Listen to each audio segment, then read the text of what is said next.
Hello and welcome to Lavneesh sir की class. आज की ये शिक्षा निदेशालय राष्ट्रीय राजधानी क्षेत्र दिल्ली की आकलन कार्यपत्रक नंबर 1 जो कि कक्षा 7वीं के विद्यार्थियों के लिए हैं और हिंदी विषय से लिया गया है। और आज इसमें हम कुछ प्रश्नों के उत्तरों को करने का प्रयास करेंगे। तो चलिए बिना समय गवाए शुरुआत करते हैं मेरे साथ और समझने की कोशिश करते हैं। प्यारे बच्चों, पिछले कार्यपत्रकों में हमने हम पंछी उन्मुक्त गगन के कविता के 2 भागों को पढ़ा। अब हम उन कार्यपत्रकों के आधार पर अपना मूल्यांकन करेंगे। अतः निम्नलिखित पद्यांश को पढ़कर नीचे पूछे गए प्रश्नों के सही विकल्पों के सम्मुख बने गोले को पेंसिल या फिर पेन से भरिए। यानी सही उत्तर को आपने टिक भी करना है और उसके गोले को पेंसिल या पेन से भरना है। प्रत्येक प्रश्न का भार 1 अंक है, यानी हर प्रश्न के लिए आपको 1 अंक मिलेंगे। तो चलिए जल्दी से इस पद्यांश को समझ लेते हैं। हम पंछी उन्मुक्त गगन के पिंजर बदना गा पाएंगे, कनक तीलियों से टकराकर पुलकित पंख टूट जाएंगे। हम बहता जल पीने वाले मर जाएंगे भूखे प्यासे, कहीं भली है कटुक निबोरी कनक कटोरी की मैदा से।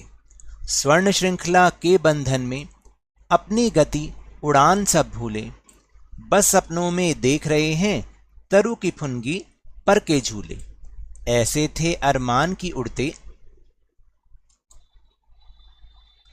नीले नभ की सीमा पाने, लाल किरण सी चोंच खोल, चुगते तारक अनार के दाने। तो अब प्रश्न उत्तर। पंछी नहीं गा पाएंगे क्योंकि बताओ उनके पास अन्न नहीं है, वे पिंजरे में कैद हैं, वे भूखे प्यासे हैं या वे झूले पर हैं। क्या होगा इसका सही उत्तर कि पंछी क्यों नहीं गा पाएंगे? तो इसका उत्तर होगा, जल्दी से बताओ, क्योंकि वो पिंजरे में कैद हैं। फिर पंछियों के पंख कैसे हैं? पुलकित, शांत, कनक से भरे या फिर स्वर्ण श्रृंखला वाले कैसे होते हैं? बहुत नरम मुलायम होते हैं ना। तो इसका मतलब ए भाग पुलकित। फिर पंछी कैसा जल पीना पसंद करते हैं? रुका हुआ जल, बहता हुआ जल, फूल पत्तियों वाला जल या फिर जमा हुआ जल? कैसा जल पीना पसंद करते हैं? बी, बहता हुआ जल। फिर है कि पंछी के अरमान निम्नलिखित में से नहीं है, यानी पंछी का जो सपना है वो इनमें से नहीं है। वृक्ष की फुनगी पर झूलना होता है, तारे रूपी अनार के दाने चुगना बिल्कुल होता है, उड़कर आकाश की सीमा को पाना ये भी होता है, या और सोने के पात्र में यानी सोने की कटोरी में भोजन करना ये उसका सपना होता है, अरमान होता है? नहीं। तो D is the right answer. निबोरी का स्वाद कैसा होता है? नीम जैसा कड़वा या फिर इमली जैसा खट्टा, शहद जैसा मीठा या फिर अनार जैसा? निबोरी नीम का फल होती है, तो इसका मतलब नीम जैसा कड़वा। उसके बाद है पंछी कब अपनी उड़ान भूल जाते हैं? कब उड़ना भूल जाते हैं? सोने की बेड़ियों में जकड़कर आकाश में उड़ते हुए भूल जाते हैं? बहता हुआ जल पीकर? नहीं। कटुक निबोरी खाकर? नहीं। तो जब सोने की जंजीरों में वो जकड़ जाते हैं, सोने के पिंजरों में बंद हो जाते हैं, मतलब पिंजरों में जब बंद हो जाते हैं तो वो अपनी उड़ान भी भूल जाते हैं। तो ये वाला।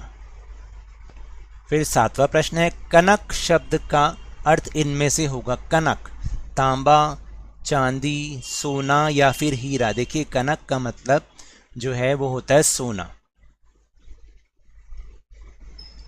आकाश शब्द का समानार्थी शब्द यानी समान अर्थ वाला, आकाश के जैसे ही जो समान अर्थ, तो कौन सा हो सकता है? पवन, अवनी, भूधर या गगन। आकाश और गगन एक ही अर्थ वाले हैं, तो इसका उत्तर होगा ये गगन। फिर उन्मुक्त शब्द का समानार्थी शब्द यानी उन्मुक्त का मतलब क्या होता है? स्वतंत्र, और उसका समानार्थी स्वतंत्र ही होगा क्योंकि स्वतंत्र का मतलब भी आजाद और उन्मुक्त का मतलब भी आजाद होता है। फिर इसके बाद है पुलकित शब्द में प्रत्यय है। प्रत्यय का मतलब जो शब्द के अंत में लगता है और जिससे नया शब्द बन जाता है। तो कित प्रत्यय है, इत प्रत्यय है, पुल है या फिर त है? तो इसमें इत प्रत्यय है, पुलकित। तो ये तो थी हमारी वर्कशीट।